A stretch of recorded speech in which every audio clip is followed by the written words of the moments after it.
Donc la dernière étape de notre jolie journée, c'est la clôture. Donc je vais partager mon écran pour la dernière fois aujourd'hui, si vous me permettez.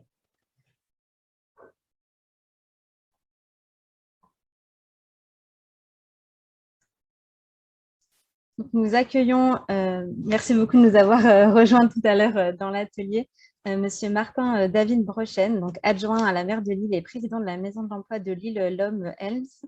Je vous laisse conclure cette belle journée. Oui, bonjour à toutes et tous. Alors, déjà, c'est jamais facile de conclure, mais alors en plus, avec cette belle photo là sur le PowerPoint, là, c'est pas facile.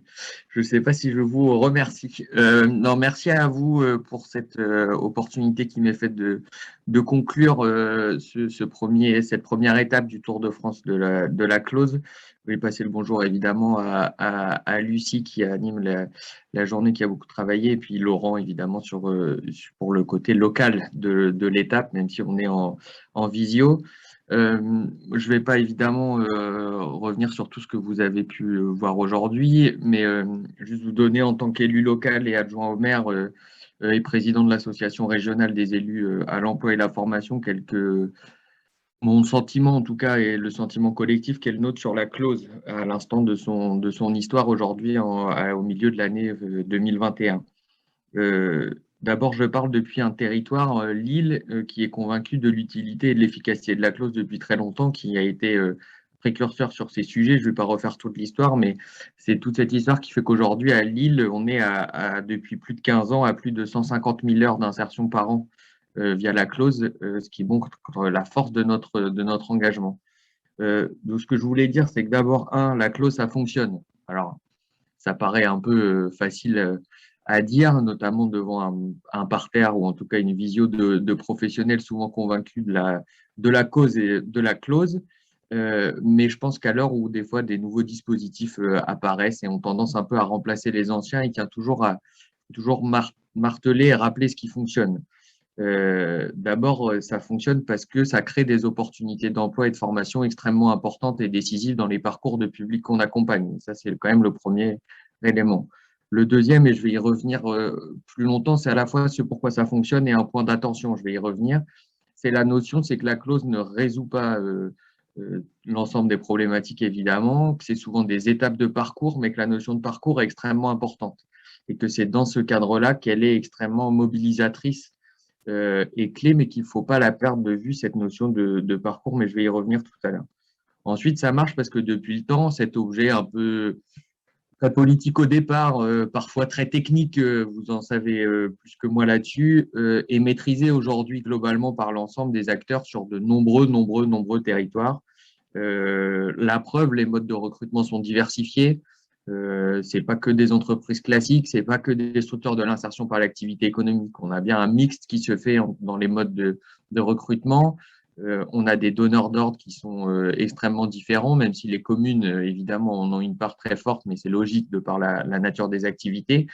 Euh, on voit aussi que les marchés sont de tailles différentes. Alors, je ne sais pas si vous l'avez dit, mais vous le savez, à l'échelle de la région, avec la spécificité des marchés un peu plus petits, ce qui rend évidemment aussi le rôle des facilitateurs encore plus déterminant, j'allais dire. Et c'était un des sujets des ateliers qui avaient lieu tout à l'heure. Ça marche parce que ça touche son public et notamment les habitants des quartiers politiques de la ville, ce qui est une spécificité de notre région. Donc voilà, ça c'est quand même les premiers éléments que je voulais dire, mais en même temps en se rappelant qu'il faut toujours être vigilant. Et ça, il faut être vigilant techniquement, politiquement. Il n'y a pas si longtemps que ça, j'ai souvenir de réunions avec des fédérations d'entreprises sectorielles qui voulaient essayer de se débarrasser un peu de la clause, ou en tout cas en assouplir tellement les conditions qu'on en aurait perdu le sens. Donc, j'allais dire, ça marche, mais vigilance. Je sais que le mot de dire il faut passer de la clause, faire de la clause une opportunité et non plus une contrainte, c'est vrai. Mais je pense que sans contrainte, on aurait moins d'opportunités pour les publics qu'on accompagne. Donc, il faut là garder aussi un peu cette vigilance-là, qui est une vigilance collective. Collective parce que l'élu et les élus que nous sommes, on a besoin de l'ensemble des acteurs pour garder le sens, nous alerter, discuter et inversement, parfois être garde-fou par rapport à certaines de nos volontés, des fois, qui peuvent aboutir à des décisions dont le sens se dilue sur le terrain. Ensuite, le deuxième élément que je voulais mettre en avant, je ne vais pas être très original, je pense que ça a traversé toute la journée, que ça traverse vos quotidiens, mais ça marche parce que le partenariat est la clé de voûte et l'élément essentiel sur les territoires. Le partenariat d'abord, ou en tout cas accompagné par une volonté politique d'ailleurs à la fois de la décision politique au sens j'allais dire système électif représentatif d'abord, mais aussi de différents donneurs d'ordre. On a vu aussi dans l'histoire de la clause que les donneurs d'ordre se diversifiaient et que ça n'était plus que les communes.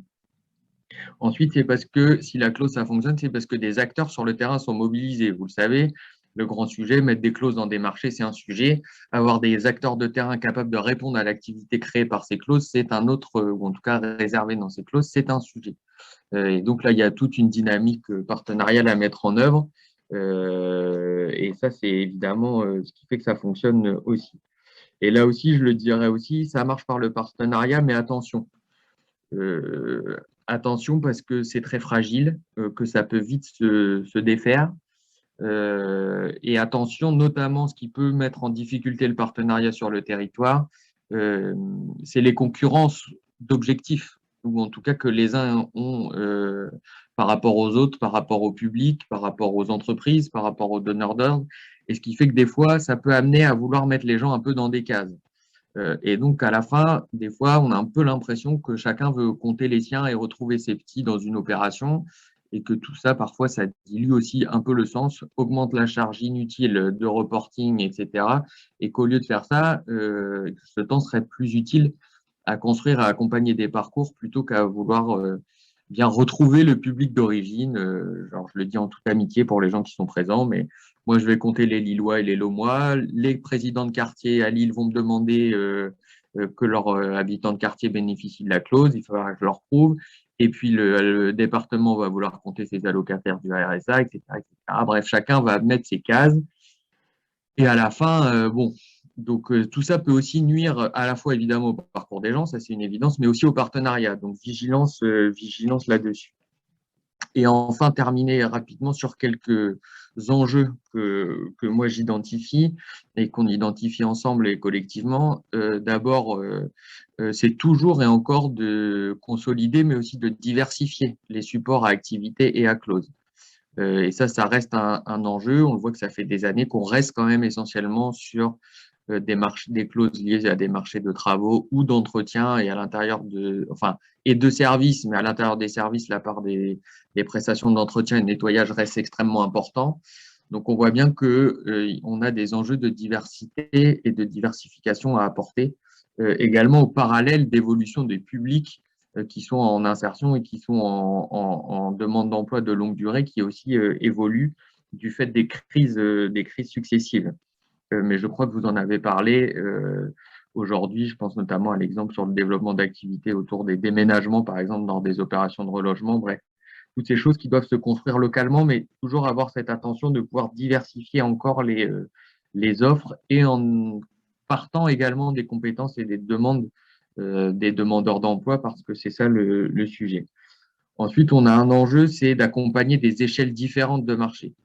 Et on voit bien que des fois, on a des marchés qui dépassent les structures administratives des uns, des autres, les publics, parfois la mobilité des publics, et que là, on a un petit sujet je me retourne vers les représentants de l'État, de financement des facilitateurs des fois, pour savoir qui fait quoi où à telle échelle.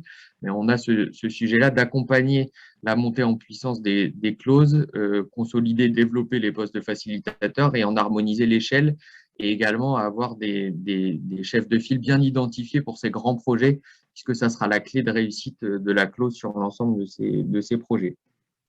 Et enfin, c'est là où je voulais terminer, c'est que dans tous nos dispositifs, dans toutes nos… Voilà, on est à l'heure, je vais reprendre une expression un peu désuète peut-être du travail, qui pourrait paraître désuète du travail social. C'est-à-dire qu'on est quand même à l'heure du travail social ou de l'accompagnement spécialisé. Donc, chacun accompagne son bout de public, la personne Elle a un bras ici, une jambe QPV, un bras RSA. Bon. Et on voit bien qu'on segmente et qu'on fractionne les gens. Et qu'on fractionne aussi les gens alors que l'individu est unique. Et que nous, notre sujet, c'est de remettre l'individu unique debout par le travail et la formation. Et donc ça, faut pas oublier ça. Et donc la notion de parcours, elle est extrêmement importante. Et parcours, pas seulement pour suivre les statistiques. Parcours parce que si on veut que la clause soit une étape extrêmement décisive dans le parcours des gens, il faut bien la remettre dans ce sens-là. Et en ce faisant, on ne se déresponsabilise pas de la suite des parcours d'emploi et d'insertion et de formation. Au contraire, ça nous donne une responsabilité plus grande, mais elle est au bon endroit. Et elle est dans un fil et le parcours. Et donc, le parcours des gens qui les amènera à une insertion durable sur le marché de l'emploi ou du travail tel qu'il est aujourd'hui. Voilà, donc parfois au fractionnement, à la division, des accompagnements, à l'ultra-spécialisation, voulu aussi par les systèmes et la technicité et le professionnalisme que demandent certaines situations, il faut toujours garder le regard global sur l'individu, le regard global sur son parcours et le regard global sur son parcours d'emploi. Et c'est bien ce à quoi la clause nous invite en étant une étape extrêmement décisive dont on ne peut souhaiter le développement. Et si développement il y a, ça ne se fera en grande partie, voire uniquement, que grâce à vous, votre volonté et les résultats que vous avez jour après jour sur vos territoires respectifs et ce en quoi, au nom de tous les élus qui s'occupent de ces sujets, je voulais vous remercier en guise de conclusion pour ce tour et en donnant rendez-vous. Je crois que la prochaine étape aura lieu en Nouvelle-Aquitaine de ce beau Tour de France et de cette belle initiative. Voilà, je vous remercie. Merci beaucoup pour cette conclusion et effectivement ce passage de relais à la Nouvelle-Aquitaine, puisque comme on l'évoquait en début de journée, les Hauts-de-France ont accueilli virtuellement du moins la première étape de ce Tour de France, mais qui a vocation à se poursuivre pendant toute l'année, le reste de l'année 2021, toute l'année 2022 et sans doute le début de l'année 2023. Pour à la fois mobiliser les collectifs d'acteurs autour de l'insertion de la clause sociale et du renouvellement urbain et de capitaliser au fil de ces rencontres toutes ces pratiques inspirantes, cette préoccupation commune effectivement de la cohérence des parcours et également c'est ce qui ressort aussi en filigrane, on en était déjà convaincu mais ça ressortait vraiment fortement de la journée, l'importance du partenariat et du faire ensemble.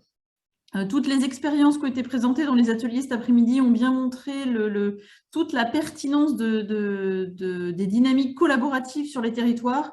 Et effectivement, comme le disait Martin David Brochen, il est essentiel d'appréhender les personnes bénéficiaires des dispositifs en tant que personnes dans leur unicité et pas en les coupant en tranches, mais également, j'allais dire, en travaillant collectivement, chacun avec ses spécialités, ses spécificités, ses expertises, et on voit que c'est dans ces conditions-là que les initiatives fonctionnent à l'échelle d'un territoire et entre territoires. Et donc, c'est aussi une des ambitions de ce projet lorsqu'on l'a initié avec l'ANRU et l'ANCT, c'est vraiment de capitaliser, je vais y arriver, et de capillariser toutes ces dynamiques pour pouvoir se les approprier et également que les opérations de renouvellement urbain, au-delà de l'intérêt, du sens qu'elles ont en tant que telles, soient également un moteur et un vecteur pour aller plus loin sur vraiment le croisement de ces dynamiques entre insertion, inclusion et avec ce vecteur de l'emploi comme pour permettre aux personnes de retrouver une place dans la société, d'où tout l'enjeu également d'y inclure. Et je voyais aussi dans les personnes concernées, en fait, et je voyais dans les échanges aussi effectivement comment on peut passer de l'aller vers à l'aller avec, et c'est aussi une notion que je trouvais extrêmement pertinente. C'est comment on fait avec les partenaires sur le territoire et comment, dans les partenaires, en fait, on a aussi les personnes concernées. Merci à tous pour votre participation riche. Et on vous donne rendez-vous effectivement au mois de décembre sans doute avec les acteurs de la Nouvelle-Aquitaine. Vous aviez reçu en amont de la rencontre une enquête pour faire remonter des pratiques inspirantes ou des initiatives intéressantes. Cette enquête est toujours ouverte puisqu'elle viendra aussi nourrir, au-delà de cette journée, elle viendra nourrir notre document de synthèse et de capitalisation sur l'ensemble du projet. Donc, n'hésitez pas à continuer à partager des initiatives. Et puis à très bientôt, parce que voilà, pour l'essentiel d'entre vous, on échange très régulièrement sur nos questions communes. Merci à tous. Bonne fin de journée.